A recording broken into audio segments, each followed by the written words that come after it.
বেটি বাঁচাও বেটি পড়াওয়ের মাধ্যমে নারী শিক্ষা ও মহিলাদের ক্ষমতায়নের পক্ষে সরব কেন্দ্রের মোদী সরকার। তাই মোদী সরকার নারী শিক্ষায় জোর দিলেও এনডিএ শাসিত বিহারের শিক্ষামন্ত্রী চান না মহিলারা পড়াশোনা করুক। মেয়েদের লেখাপড়া করে হবেটা কি, ঘরবন্দি থাকার পরামর্শ বিহারের শিক্ষামন্ত্রী। मेरा कहने का मतलब है जरूरत क्या है एजुकेशन की? जरूरत क्या है एजुकेशन की? और उन बेटियों को क्या जरूरत है सड़क पर आने का भाई, जब नारी शक्ति बंधन के लिए मोदी जी खड़े हैं। তাই মোদী সরকার নারী শিক্ষায় জোর দিলেও এনডিএ শাসিত বিহারের শিক্ষামন্ত্রী চান না মহিলারা পড়াশোনা করুক। সম্প্রতি সংবাদ মাধ্যমের মুখোমুখি হয়ে সে কথা স্পষ্ট ভাষায় জানিয়ে দিলেন বিজেপির মন্ত্রী মিথিলেশ তিওয়ারি। मेरा कहने का मतलब है जरूरत क्या है एजुकेशन की? जरूरत क्या है एजुकेशन की? और उन बेटियों को क्या जरूरत है सड़क पर आने का भाई, जब नारी शक्ति बंधन के लिए मोदी जी खड़े हैं। তার স্পষ্ট মত, মেয়েদের লেখাপড়া করার কোনো দরকার নেই, বাড়ি থেকে বাড়ির কাজে সাহায্য করুক তারা। মিথিলেশের বক্তব্য সামনে আসতেই বিতর্ক চরম আকার নিয়েছে। বিহারের মন্ত্রিসভায় রদবদলের পর সদ্য মন্ত্রী হয়েছেন গোপালগঞ্জ জেলার বৈকুণ্ঠপুর কেন্দ্রের বিজেপি বিধায়ক মিথিলেশ।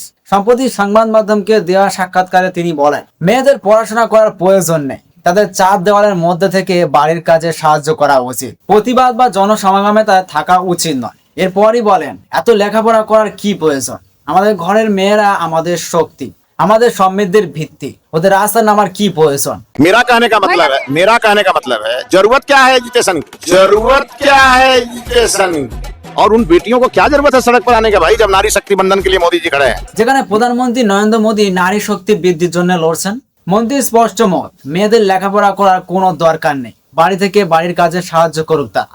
মন্ত্রীর এহেন মন্তব্যে পাল্টা একজন বলেন, মেয়েদের লেখাপড়া করার অধিকার রয়েছে। উত্তরে মিথিলেশ জানান, আপনারা আপনাদের অধিকার এমনিই পাবেন। তবে মজার ব্যাপার হলো, রাজনীতিতে যোগ দেওয়ার আগে মিথিলেশ তিওয়ারি অর্থনীতিতে বিএ অনার্স ডিগ্রিধারী একজন শিক্ষক ছিলেন।